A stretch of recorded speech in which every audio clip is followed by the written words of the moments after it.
한 해 마지막이 되면은 각 기관이나 단체에서 1년을 마무리하면서 연말 결산을 합니다. 한 해 동안의 사업 성과를 점검하고 그동안에 세웠던 계획이 목표한 바대로 달성이 되었는지 살펴보고 또 전년도 대비 얼마나 성장했는지 살펴보고 그걸 기반으로 해서 수고한 사람들에게는 보상을 주고 또 다음 해에 또 새로운 계획을 세우는 데도 참고로 하려고 연말 결산을 합니다. 어떤 사람은 하루하루 자기 삶을 반성하고 결산하기 위해서 일기를 쓰고 날마다 자기 자신을 돌아보기도 합니다. 작은 가게를 운영하는 사람은 한 달에 한 번 수입과 지출 그리고 수익이 어느 정도 났는지 살펴봅니다. 우리는 전체 인생 여정을 마친 후에 언젠가 주님 앞에 서게 될 것입니다. 그리고 그 자리에서 주님과 함께 결산 보고를 하게 될 것입니다. 우리가 읽은 누가복음 19장 말씀에는 어떤 주인이 종들에게 이 문화를 나눠주고 문화는 그 돈을 이야기합니다. 문화를 맡겼다가 돌아와서 종들과 결산을 하는 그 이야기가 기록되어 있습니다. 우리는 예수님께서 들려주신 이 비유를 통해서 주님의 신실한 종으로서 어떤 삶을 살아야 하며 또 어떻게 주님을 만날 준비를 해야 할지 우리 자신에 대해서 한번 돌아보고자 합니다. 자, 10개의 문화 이야기가 나오는데요. 10문화 이야기가 나오는데 마태복음 25장에는 이것과 조금 비슷하지만 다른 달란트 비유가 나옵니다. 달란트는 금이고요. 문화는 은입니다. 은으로 만든 돈입니다. 금은 귀한 데 사용됩니다. 금은 왕궁에서 사용되거나 성전에서 주로 사용이 되고요. 은은 일반 실생활에서 자유롭게 사용되는 화폐입니다. 돈 자체가 다릅니다. 그리고 달란트를 주님께서 맡길 때는 각기 종들을 불러 각기 재능에 따라 맡겼다고 했습니다. 그런데 문화는 모든 종에게 똑같이 맡겼습니다. 재능이 많은 사람도 있고 적은 사람도 있으니까 어떤 사람에게는 1달란트, 어떤 사람은 2달란트, 어떤 사람은 5달란트. 달란트를 각기 다르게 나눠줬어요. 그런데 10명의 종에게 10문화를 주고 각각 1문화씩 다 똑같이 나누어 받은 점이 다르다는 겁니다. 달란트를 가지고 수고한 사람은 갑절로 남겼습니다. 그래서 자기가 받은 것과 똑같은 양만큼의 100% 수익을 얻었습니다. 갑절의 달란트를 남겼습니다. 문화를 받은 자는 5배, 10배. 단순히 자산이 2배가 된 게 아니라 5배도 남기고 10배도 남겼습니다. 또 달란트를 사용하지 않고 감추어 두었던 자는 주님 앞에서 책망을 받고 바깥 어두운 곳으로 쫓겨났습니다. 하지만 문화를 감추어 둔 자는 쫓겨나거나 죽임을 당하는 이야기는 없고 그냥 가진 것을 빼앗겨서 보상을 받지 못하게 되었습니다. 그런 점이 두 가지 비유가 차이가 나는 부분입니다. 그래서 그 문화는 무엇을 이야기하는가? 문화는 모든 사람이 차등 없이 똑같이 받은 것을 이야기합니다.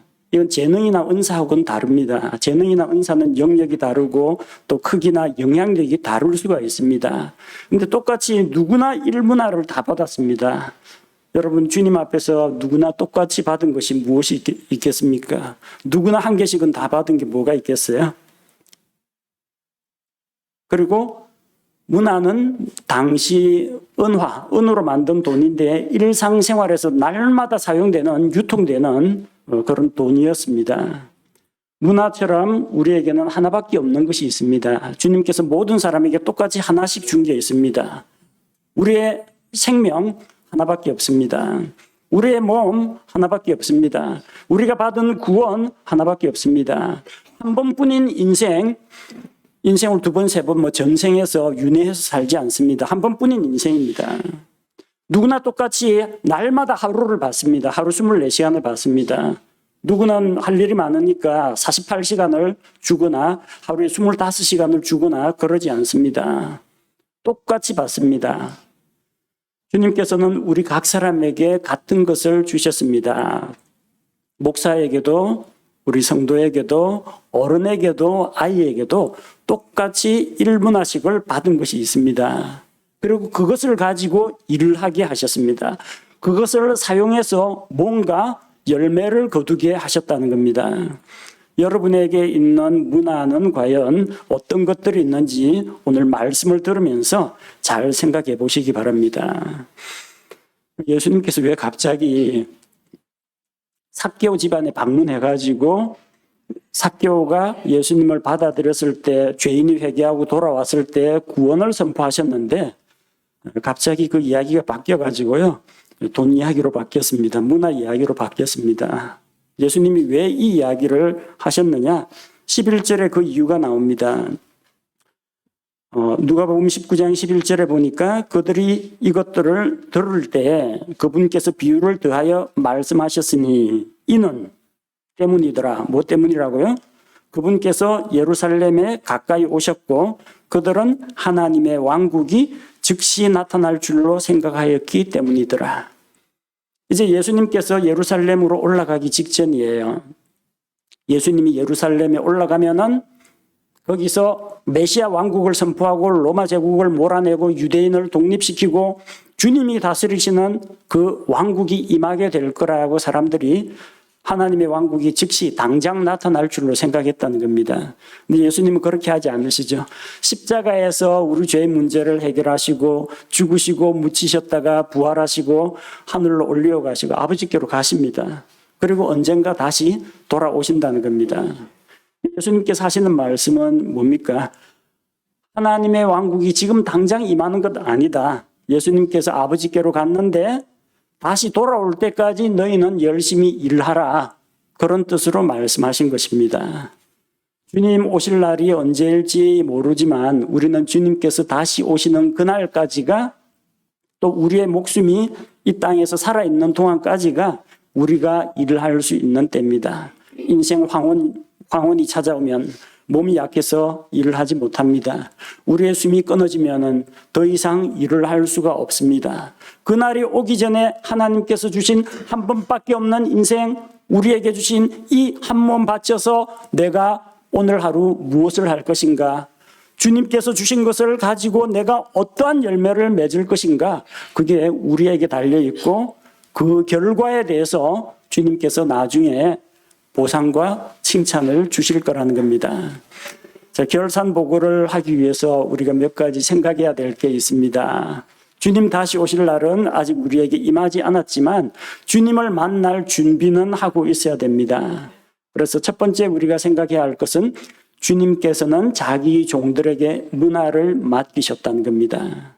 12절에 보니까 어떤 귀인이 자기를 위해 왕권을 받은 뒤에 돌아오려고 먼 나라로 갔다고 했습니다. 이것은 역사적으로는 헤롯 아켈라오 이야기이고 또 우리 신약교회 성도들에게 해당되는 것은 이 어떤 귀인은 예수님을 이야기합니다. 헤롯 아켈라오는 아버지 헤롯 대왕으로부터 영지를 상속받았습니다. 그런데 이거는 로마 제국의 속국이기 때문에 로마 제국에서 승인을 해줘야 됩니다. 왕으로 임명해 줘야 돼요. 그래서 헤롯 아켈라오는 로마로 갔습니다. 근데 그가 다시 돌아오는 것을, 왕으로 돌아오는 것을 탐탁지 않게 여기는 사람들은 밀사를 보내가지고 이 사람이 우리의 왕이 돼서는 안 됩니다 하고 그렇게 직공작을 꾸몄어요. 근데 헤롯 아켈라오가 돌아왔어요. 왕권을 가지고 돌아왔어요. 자기한테 반대하는 사람들은 그래서 다 죽입니다. 그게 27절이죠. 그러나 내가 자기들을 통치하는 것을 원치 아니한 저 원수들은 이리로 끌어다가 내 앞에서 죽이라 하였느니라 하시니라. 역사적으로 있었던 사건입니다. 또한 우리 주 예수님 이야기입니다. 우리 주 예수님께서는 이 땅에 오셨을 때는 유대인들의 왕으로 왔지만 유대인들이 자기들의 왕을 받아들이질 않았습니다. 이 사람은 우리의 왕이 아닙니다. 카이사르 황제가 우리의 왕입니다. 그러면서 예수님을 받아들이지 않고 예수님이 주겠다고 한 하늘의 왕국도 거부했습니다. 예수님께서는 십자가에 달려 죽으시고 사흘 만에 다시 살아나셨습니다. 그리고 40일간 이 땅에서 자기 부활한 것을 보여주시고 하늘로 올리어 가셨습니다. 언젠가 다시 오실 때에는 이제는 십자가를 지러 오시는 것이 아니라 왕들의 왕으로서 주들의 주로서 왕권을 가지고 이 세상에 오시게 될 것입니다. 그리고 돌아와서 예수님이 자기 왕이 아니라고 한 예수님을 믿지 않는 자들은 결국은 다 영원한 멸망의 형벌 가운데 던져 넣으실 겁니다. 자, 그래서 이 귀인이 종들에게 문화를 맡기고 간 것처럼 예수님께서도 우리에게 똑같이 문화를 맡기고 가셨다는 겁니다. 13절에 보니까 주인은 10명의 종들에게 10문화를 주었습니다. 그러니까 종 한 명당 1문화씩 돌아갑니다. 어떤 종은 문화를 5개 받고 누구는 2개 받고 그런 거 없습니다. 똑같이 1문화씩 다 받았습니다. 그리고 자기가 돌아올 때까지 그것을 관리하라고 했습니다. 관리하라는 게 돈을 열심히 닦고 광택을 내고 이렇게 관리하라는 이야기가 아니고요. 돈을 재정관리 있죠? 사용해가지고 이익을 남기라는 이야기입니다.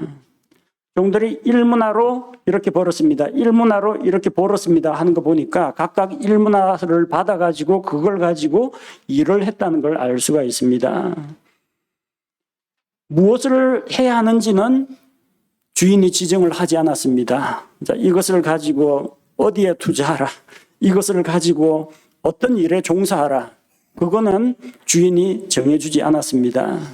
우리 주님 마찬가지입니다. 이 세상에 우리에게 한 번밖에 없는 이 인생을 주시고 단 한 번 받는 그 구원을 주셨는데, 자, 그래 이제 너 이 세상에 태어났으니 너 구원받아 하나님의 자녀가 되었으니 너는 어떻게 선교사가 되거라, 너는 장사를 하거라, 너는 가정주부가 되거라, 이렇게 하나님께서 우리 각 사람에게 일일이 지정을 하지 않았습니다. 잘 관리하라. 문화를 사용해서 이익을 남기라고만 하셨습니다. 주인은 자유를 주셨습니다. 종들이 장사를 해도 좋습니다. 배를 사가지고 고기를 잡아도 괜찮습니다. 과일나무를 심고 농사를 지어도 괜찮습니다.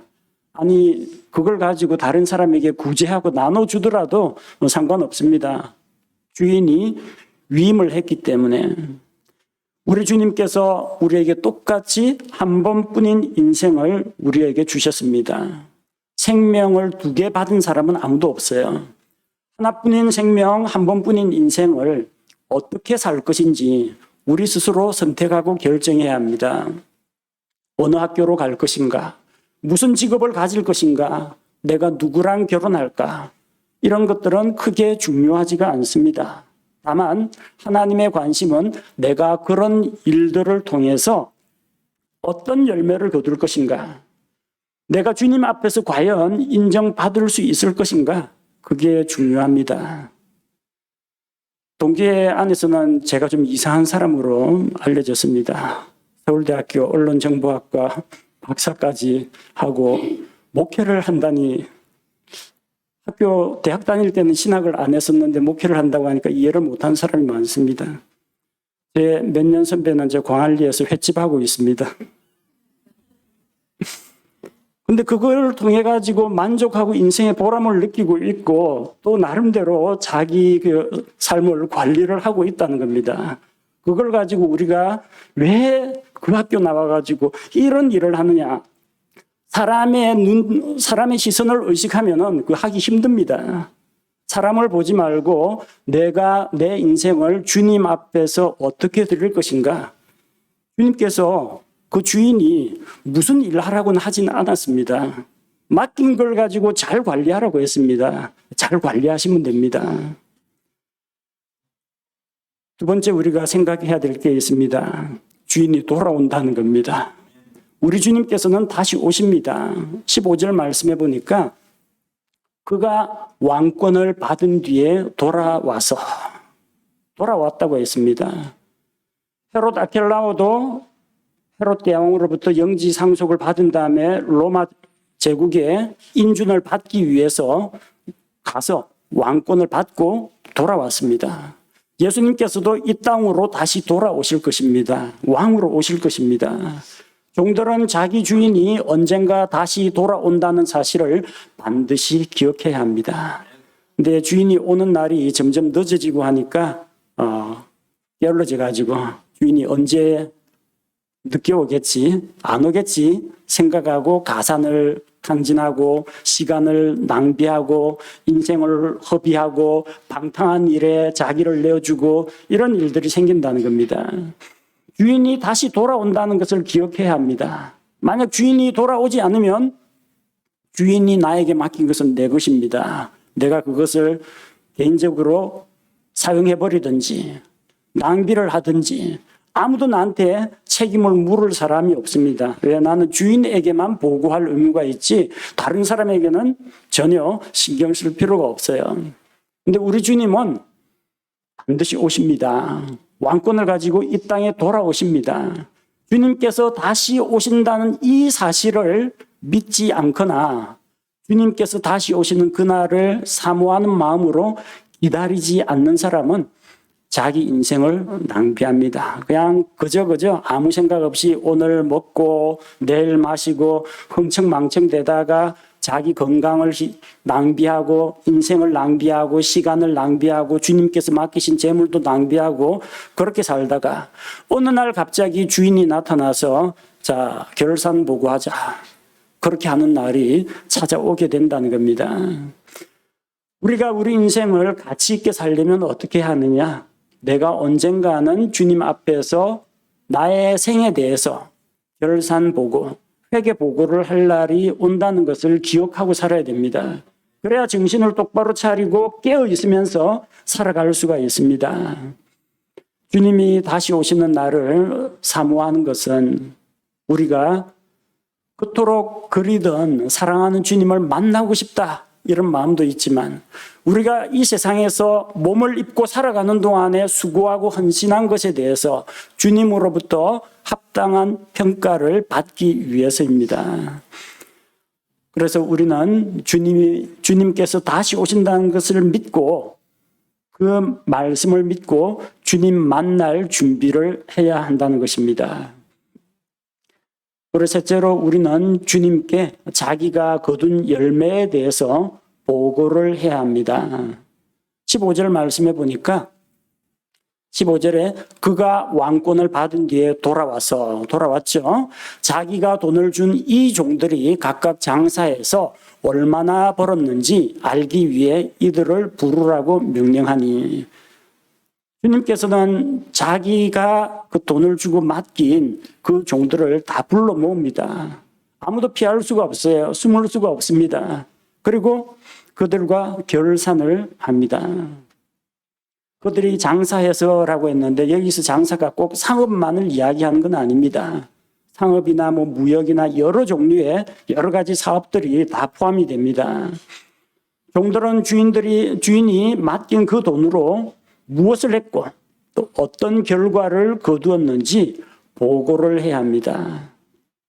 그래서 결산 보고를 하게 된다는 겁니다. 종들이 주인에게 보고하는 내용을 한번 보십시오. 언젠가 우리도 이와 같은 형식으로 주님 앞에서 보고를 하게 될 것입니다. 16절에 첫째가 와서 말합니다. 첫째가 와서 이르되 주여 주의 일문화로 신문화를 벌었나이다. 이런 식으로 보고하게 됩니다. 예수 그리스도 앞에서 우리는 그리스도의 심판석에서 예수님을 알아보고 그분을 주여, 주가 뭡니까? 주인 주자입니다. 나에게 무언가를 맡기신 그 주인이십니다. 주님, 나의 구원자이신 주님, 내 생명의 구속자이신 주님일 뿐만 아니라 내 인생과 내 삶 가운데서 나를 다스리시고 나를 청지기로 삼아서 무언가를 맡기신 그 주님을 부르게 됩니다. 그리고 주의 일문화로, 둘째도 똑같습니다. 주여 주의 일문화로. 그래서 우리는 내가 가지고 있는 문화가 내 것이 아니라 주님의 것이라는 것을 인정해야 합니다. 주님의 일문화, 주님께서 나에게 맡기신 일문화.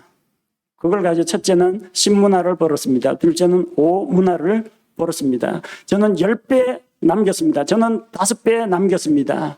이렇게 자랑스럽게 보고를 합니다. 사람들마다 인생을 살고 나서 거두는 어떤 업무 성과나 실적은 차이가 있을 수가 있습니다. 어떤 종은 10문화를 벌었고 어떤 종은 5문화를 벌었습니다. 사람들마다 투자한 분야가 다를 수가 있고 일해서 얻은 결과가 다를 수도 있습니다. 그러나 그걸 가지고 서로 비교하고 경쟁할 필요는 없습니다. 거기에 대해서 평가를 내려주시는 분은 주님이십니다. 우리는 주님 앞에 보고를 합니다. 사람들 사회적인 시선이나 눈치 앞에서 우리 삶을 보고하지 않습니다.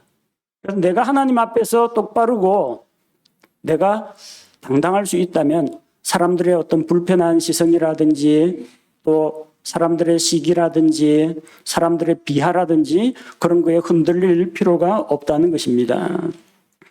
종들끼리 자기 실적을 서로 비교하지 않았습니다. 종들이 모여가지고 주인 오시는데 너 1문화 받은 거 어쨌냐? 얼마 벌었냐? 이것밖에 못했는데 너 그렇게나 많이 벌어서 뭐 했어? 자기들끼리 전혀 이야기하지 않습니다. 누구하고 이야기해요? 주인하고 이야기합니다. 여러분의 인생에 대해서 누가 어릴 때는 부모님이 여러 가지를 이야기하죠. 간섭을 하고 공부를 일단 열심히 해라. 체력을 길러야 한다. 음식을 골고루 먹어라. 사회생활을 할 때 그래서는 안 된다. 예를 갖춰라. 기초적인 건 다 닦아줍니다. 그러나 여러분이 성인이 되어가지고 자기 인생 살아갈 때 아무도 여러분을 대신해서 여러분 인생에 대해서 책임을 져주지 않습니다. 자기가 결정하고 선택하고 한 것에 대해서 자기가 책임을 지고 자기가 뿌린 것에 대해서 자기가 열매를 거두게 된다는 것입니다. 우리는 주변 사람들의 평판을 신경 써서 그것을 의식해서 주변 사람 눈치를 의식해서 부모님을 기쁘게 하기 위해서 이런 동기가 아니라 나중에 주님 앞에서 나의 모든 것의 주인이 되시는 그분 앞에서 내가 무엇이라고 보고할 것인가 거기에 관심을 두어야 합니다. 우리가 주님께로부터 받은 분화는 우리 것이 아니라 주님의 것입니다. 주님께서 주신 것을 낭비하지 말고 잘 활용해야 합니다. 주님께서 주신 것으로 일해서 좋은 열매를 거두어야 합니다. 그것이 우리가 장차 다시 오실 주님을 만날 준비를 하는 것입니다. 네 번째 우리가 기억해야 할 게 있습니다. 주님께서는 우리가 거둔 열매에 대해서 칭찬과 보상을 주십니다. 뭐라고 칭찬하십니까? 17절에 보니까 그가 그에게 이르되 주인이 자기 종에게 하는 말입니다. 잘하였도다. 선한 종아. 내가 매우 작은 일에 신실하였은즉 10도시를 다스릴 권세를 차지하라 하니라. 둘째 종에게는 뭐라고 했습니까? 19절에 보니까 그가 그에게도 마찬가지로 이르되 너도 5도시를 다스리라 하니라. 자, 첫 번째 말한 종과 둘째 번 말한 종이 같은 부분이 있고 다른 부분이 있습니다. 같은 부분은 칭찬이 똑같다는 겁니다. 뭐라고 칭찬합니까? 잘하였도다.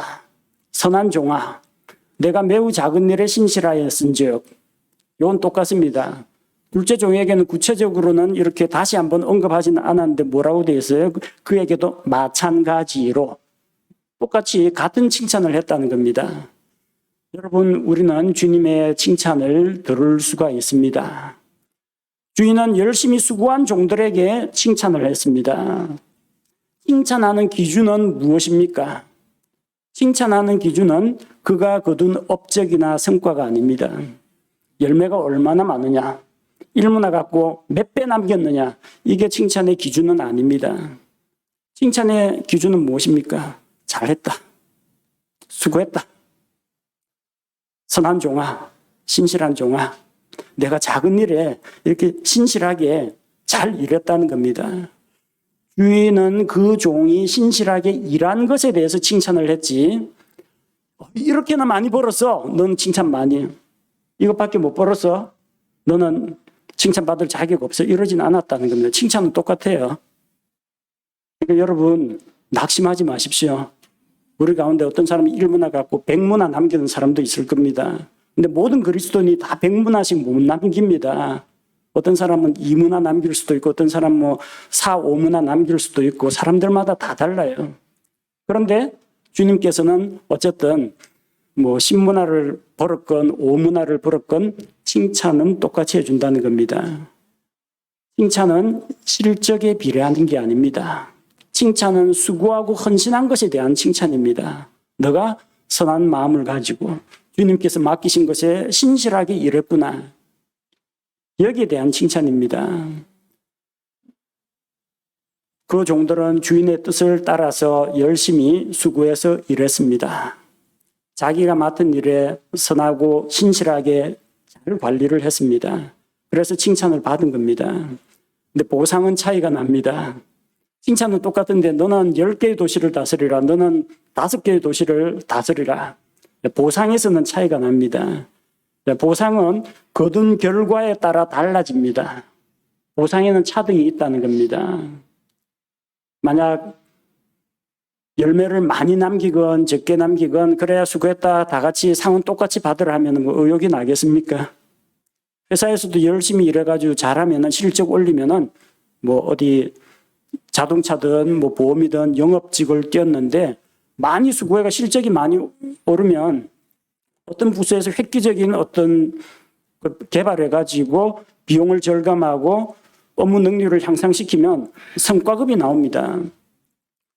근데 아무런 수고도 하지 않고 그냥 출근만 계속하고 월급만 쭉 내던 그런 사람들에게도 자 너희들도 수고했으니까 연말에 우리 성과급 잔치하자 해가 똑같이 나눠주면 일할 맛이 나겠습니까? 많이 열매를 거두면 보상을 많이 주고 적게 열매를 남기면 보상은 적게 주는 것이 하나님의 법입니다. 그래서 칭찬은 똑같은데 보상에는 차이가 있을 수 있다는 겁니다. 그걸 가지고 주님 앞에서 주님 서운합니다. 누구는 저렇게 많이 받고 누구는 이것밖에 안 주고 차별하는 거 아닙니까? 그건 주님이 여러분을 차별하는 게 아니라 여러분이 거둔 그 열매가 다르기 때문에 동일한 칭찬에 대해서도 보상의 상급에는 차이가 있을 수가 있다는 겁니다. 우리는 주님 앞에서 인생의 보고를 할 때 주님으로부터 칭찬받기를 원합니다. 책망 안 받는 것만 해도 어디겠습니까? 정말 감사한 일입니다. 구원해 주신 것만 해도 감사한데 거기에다 붙여서 칭찬까지 해주시고 또 칭찬에 이어서 보상까지 해주신다. 얼마나 감사한 일입니까? 우리는 선하고 신실한 종으로서 주님으로부터 칭찬을 들어야 합니다. 내가 열매를 많이 못 맺어도 괜찮습니다. 주님께서 맡기신 일에 최선을 다해서 열심히 했다면 칭찬받을 만합니다. 그리고 더 나아가서 많은 성과, 많은 열매를 거둘 때에는 거기에 덧붙여서 보상도 더 많이 받는다는 겁니다. 이것을 우리가 알고 있을 때 동기력을 가지고 주님을 섬길 수가 있습니다. 5번째로 우리가 생각해야 할 것은 주님께서 일하지 않는 자를 책망하신다는 겁니다. 주인은 5문화를 벌어들인 자, 그리고 10문화를 벌어들인 자를 비교하지 않았습니다. 특별히 10문화를 벌었다고 해서 막 애지중지하면서 어쩔 줄 몰라 하면서 막 사람과 관심을 표하고 5문화 벌은 사람은 좀 적게 받았으니까 넌 2등이니까 밀쳐내거나 하지 않았다는 겁니다. 너는 왜 저 사람보다 반밖에 못했느냐? 그렇게 야단치진 않습니다. 5문화는 실적이 다른 사람보다 적다고 해서 야단을 맞은 게 아니라 똑같은 칭찬을 받았습니다. 그러나 책망받은 종이 있어요. 주인은 아예 일을 하지 않은 종에 대해서는 책망했습니다. 20절에 보니까 첫째, 둘째 지나고 또 다른 사람이 옵니다. 또 다른 사람이 와서 이르되 주여 보소서. 주의 일문화가 여기 있나이다. 내가 그것을 수건에 싸서 보관해 두었나이다. 그는 주인이 맡긴 일문화를 활용하지 않았습니다. 그대로 보관하고 있었습니다. 이것 때문에 책망을 들은 겁니다. 주인님, 적어도 저는 손해는 안 봤습니다. 본전은 남겼습니다. 주인은 그가 손해 안 봤다, 본전을 건졌다라고 칭찬하지 않았습니다. 주인은 그가 일문화로 장사하다가 쫄딱 망해가지고 일문화 다 날려버렸다 해도 보상은 별도로 하고 칭찬은 했을 겁니다. 그래, 열심히 수고했다. 하다 보면 사업이 잘 될 수도 있고 못 될 수도 있고 남들보다 잘할 수도 있고 못할 수도 있지. 어쨌든 주님의 일을 위해서 열심히 선하고 신실하게 수고한 것에 대해서는 칭찬을 해 주실 겁니다. 혹은 주인은 그가 일문화를 도저히 내가 이거 가지고 있으니까 손이 떨려갖고 갖고 있을 수가 없어가지고 그냥 다른 사람에게 위탁했다. 그럴지라도 아마 야단은 안 쳤을 겁니다. 그 뒤에 나오잖아요. 왜? 그렇다면 너가 감당할 자신 없거든. 은행에다 넣어두고 이자라도 불려야 하지 않겠느냐. 왜 그걸 싸가지고 수건에 싸가지고 감춰두었느냐. 전혀 문화를 활용하지 않은 것에 대해서 책망을 한 겁니다. 그는 아무런 노력도 하지 않았습니다. 아무런 시도도 하지 않았습니다. 주인은 그가 일문화를 가지고 몇 문화를 남기든지 혹은 일문화를 가지고 원금에서 까먹든지 혹은 열심히 수고했는데 그만 다 망해버렸든지 혹은 일문화를 가지고 구제사업에서 가지고 가진 게 없습니다라고 하더라도 주님은 수고한 것에 대해서는 책망하지 않으십니다. 문화가 무엇입니까? 한 번뿐인 우리의 인생입니다. 하나밖에 없는 우리의 생명입니다. 한 번밖에 없는 기회입니다. 혹은 그 무언가 주님께서 우리에게 주신 어떤 것이 될 수가 있습니다. 생명이나 자기 생명이나 자기 인생은 타인이나 은행에게 맡길 수 없지 않느냐. 왜 은행에 넣어두지 않느냐 했는데 이 말씀은 우리에게는 적용이 가능한 말씀입니다. 내가 다른 사람들처럼 해외 선교사로 나갈 수는 없습니다. 나는 언어 능력이 딸리고 그 기후라든지 그리고 낯선 사람들하고 적응하는 거 이거 도저히 하기가 힘듭니다. 나는 나이가 많아가지고 이런 감당하기가 어렵습니다. 자, 그럼에도 불구하고 나는 선교사로 일생을 바칠 내 인생 한 번뿐인 인생을 바칠 자신은 없는데 대신해서 나 대신 선교사를 내가 보내면 됩니다. 내가 그를 위해서 선교 헌금을 보내고 선교사로 나가 있는 분을 위해서 내가 여기서 무릎 꿇고 하나님 앞에 선교지를 위해서 기도하는 것으로 위탁을 해버릴 수가 있습니다. 주인이 맡긴 그 일문화를 가지고 나 대신 선교지에 띄워줄 사람에게 주어가지고 그 사람으로 하여금 일을 하게 만들 수는 있습니다. 여러분, 우리 성도들에게 1인당 전도지 100장씩 다 나눠줬다고 합시다. 어떤 분은 열심히 이제 전도지 나눠주고 또 관심 있는 사람에게 열심히 복음 전해가지고 10명이 믿고 돌아왔습니다. 어떤 사람 100장 전도지를 다 나눠줬는데 그 중에서 복음을 전했더니 5명이 예수님을 믿고 구원을 받았습니다. 어떤 사람은 막 나눠줬는데 자기가 전도했는데 1명도 안 믿었어요. 어떤 사람은 그 전도지 자기 집 안에 감춰두고 아예 쓰지를 않고 나눠주지도 않았습니다. 누가 주님 앞에 혼나겠습니까? 전도지 열심히 나눠줬는데 수확을 못했다고 주님께서 혼내지는 않습니다. 전도지 감춰놓고 믿지 않는 자에게 나눠주라고 했는데 안 나눠주고 감춰놓고 전혀 쓰지 않은 그 사람은 주님의 앞에서 야단을 맞습니다. 그런 사람은 어떻게 해야 됩니까? 100장은 너무 많습니다. 저는 50장만 나눠줄 테니까 당신이 좀 활발하게 뛰어다니면서 나눠주십시오. 다른 사람한테 맡기면 됩니다. 자기보다 더 열심히 일할 사람에게 위탁할 수 있습니다. 주님께서는 우리에게 하나님의 일을 하라고 맡겨주셨어요. 이 말씀을 따라서 우리는 결과가 좋을지 나쁠지 전혀 예측은 하지 못하지만 믿음으로 도전하고 시도해야 합니다. 근데 아무 일도 하지 않고 빈둥대다가 주님의 문화를 낭비하는 그런 일이 있어서는 안 됩니다. 그러면 주님 앞에 책망을 듣습니다. 우리 교회에서 거리에 나가서 거리 전도를 합니다. 한 달에 한 번, 혹은 어떤 분은 매주 나가서 거리 전도를 합니다. 그 복음 선포가 하나님의 말씀이 살아있다면 들은 자 안에서 일을 하실 겁니다. 근데 당장 그렇게 해서 우리 교회 데리고 온 사람이 몇 명 되느냐? 실적 가지고 따지면은 그거는 주님의 방식이 아니라는 거죠. 주님은 우리가 복음을 위해서 얼마나 수고하고 헌신했느냐를 보시는 것이지, 그래 너 그렇게 해가지고 몇 명 건졌느냐, 실적 내놔봐라, 몇 명 영접했느냐, 이거 가지고 계산을 하시는 분이 아니라는 겁니다. 진짜 문제는 뭐냐면은 맨투맨 전도도 안 하고 거리 전도도 안 하고 전도지도 안 나눠주고 아무것도 안 하면서 전도하는 사람을 비난하고 그게 무슨 효과가 있겠느냐, 비웃고 조롱하는 그런 사람들이 책망을 받습니다. 우리는 열매가 있거나 없거나 많거나 적거나 가리지 말고 헌신해서 일을 해야 됩니다.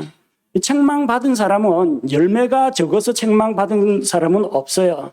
아니면 열매를 일했는데 열매가 잘 안 나와서 책망받은 사람도 없습니다. 일을 안 한 사람이 책망을 받았습니다. 부지런히 일을 하셔야 됩니다. 주님 다시 오시는 그날까지, 주님께서 왕권을 가지고 다시 오시는 그날까지가 우리에게 주어진 기회입니다. 우리의 이 몸에 생명의 숨이 붙어 있는 그 기간 동안이 주님께서 맡기신 문화를 가지고 일을 할 수 있는 기회라는 겁니다. 이 기회를 헛되이 낭비해서는 안 됩니다. 일을 안 하고 빈둥빈둥 놀다가 주님을 만나는 일이 없어야 합니다. 여섯 번째로, 아무 일도 하지 않아서 열매가 없는 자는 보상을 잃게 되었습니다. 생명을 잃은 건 아닙니다. 마태복음에서 달란트 비유에서는 이 악하고 무익한 종을 바깥 어두운 곳에 쫓아내라, 거기서 슬피 울며 이를 갈미 있으리라 했지만, 여기에서는 가진 것만 빼앗깁니다. 보상만 빼앗깁니다. 그 뒤에 나오는 구절처럼 27절처럼 저 끌어내다가 죽여라, 이건 아닙니다. 믿고 구원받은 성도들은 누구나 일문화식을 가지고 있습니다. 그리고 비록 그 일문화를 가지고 정말 쓰지 않고 일 안 해가지고 주님 앞에 책망은 받을지언정, 그가 주님 앞에서 쫓겨나서 바깥 어두운 곳으로 들어가거나 죽임을 당하거나 그런 일은 없다는 겁니다. 이것은 구원의 맥락이 아닙니다. 보상의 맥락입니다. 24절에서 주인이 사람들에게 이야기합니다. 그에게서 일문화를 빼앗아 십문화 가진 자에게 주라고 합니다.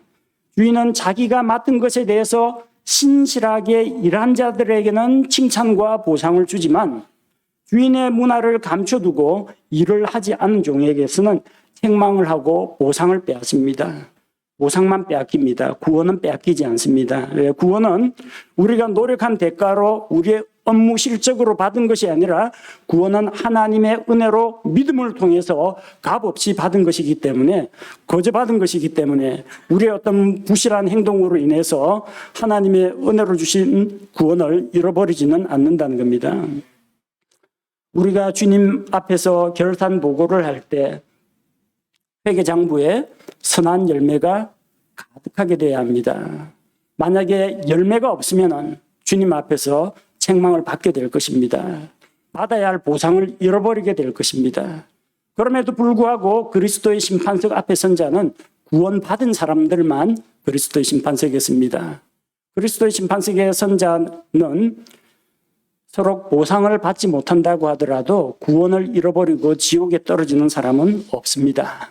다 주님께서 구원하신, 은혜로 구원하신 자들이기 때문입니다. 고린도전서 3장 15절 말씀에 보니까 어떤 사람의 일이, 그의 업적, 성과, 실적을 말합니다. 어떤 사람의 일이 불타면 그는 보상의 손실을 당하리라. 보상을 잃어버릴 것이다. 그러나 그 자신은 구원을 받되 불에 의해 받는 것 같이 받으리라. 불 가운데서 구원받는 것과 같습니다. 불났습니다. 그래서 화재 현장에서 자기가 가지고 있던 집과 재산은 다 불타지만 구원을 받는다고 했습니다. 불 가운데서 구원을 받습니다. 알몸만 간신히 빠져나올 겁니다. 간신히 생명만 건질 겁니다. 그렇게 구원받는 사람도 있을 수가 있습니다.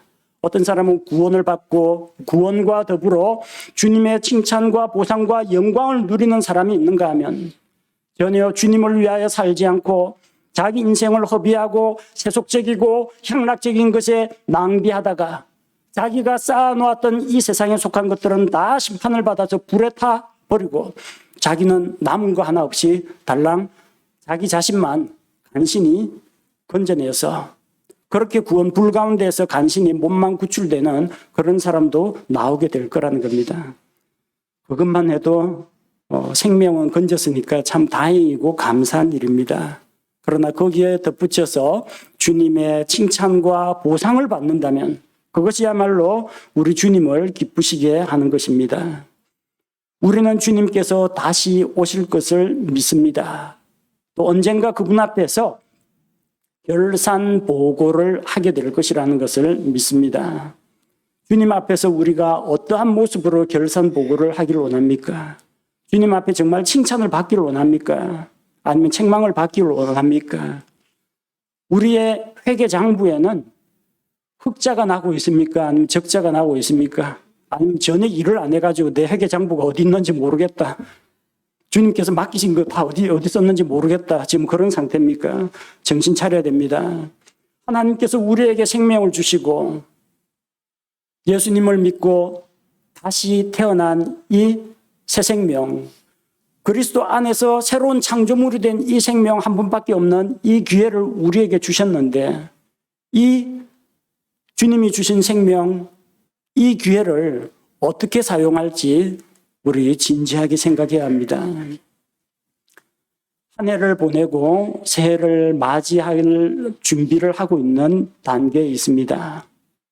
주님께서 한 해 동안 우리에게 주신 은혜와 복과 우리에게 맡기신 사역은 무엇이었는지, 내게 무엇을 주고 그것을 통해서 무엇을 하기를 원하셨는지 생각해보고 한 해를 잘 마무리해 보시기 바랍니다. 그리고 새해를 맞이했을 때 새해에는 내가 어떤 면에서 주님 앞에서 더 신실하게 일할 것인지, 주님께서 맡기신 문화로 이번에는 뭘 좀 더 해보고 어떻게 열매 맺는 삶을 살 것인지 생각해 보시기 바랍니다. 다가오는 2025년 새해에는 우리 모두가 주님의 뜻을 따라서 신실하게 행하는 주님의 선한 종이 되기를 원합니다. 그래서 함께 주님 앞에서 칭찬을 받게 되고 또 주님을 의지하여 성공을 하든 실패를 하든 부지런히 일을 하고 도전하고 그렇게 해서 주님께서 주신 것으로 열매를 맺도록 합시다.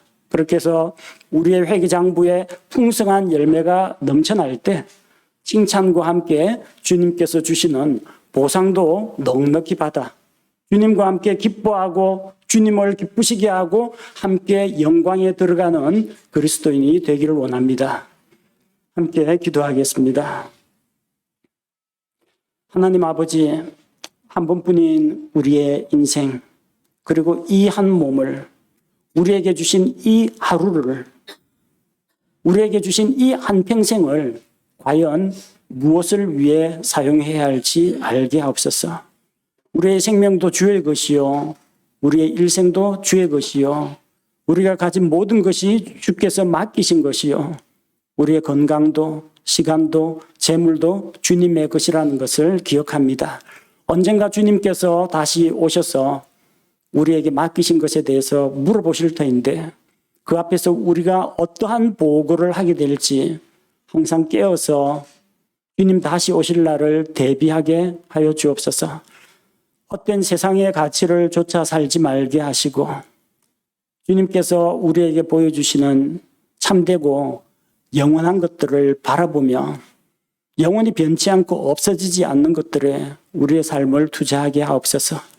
때로는 많은 열매를 거둘 수도 있고 때로는 우리의 열매가 적을 수도 있고 또 어떤 때는 우리가 손해를 볼 때도 있을지라도 주님께서는 우리가 얼마나 거두었느냐 보다도 얼마나 선하고 신실하게 일을 했느냐에 더 관심을 두시고 우리를 칭찬하시는 것을 우리가 봅니다. 주님 앞에서 선하고 신실한 종아 잘하였다라는 이 칭찬을 듣게 하시고 우리가 주님을 위하여 수고하는 일에 주님께서 함께 하시고 복을 주심으로 큰 열매, 많은 열매를 거둘 수 있도록 하여 주옵소서. 주님과 함께 그 영광스러운 날 주님 앞에 결산 보고를 하고 주님의 칭찬과 보상을 받는 그리스도인이 되게 하여 주옵소서. 예수님의 이름으로 기도합니다. 아멘.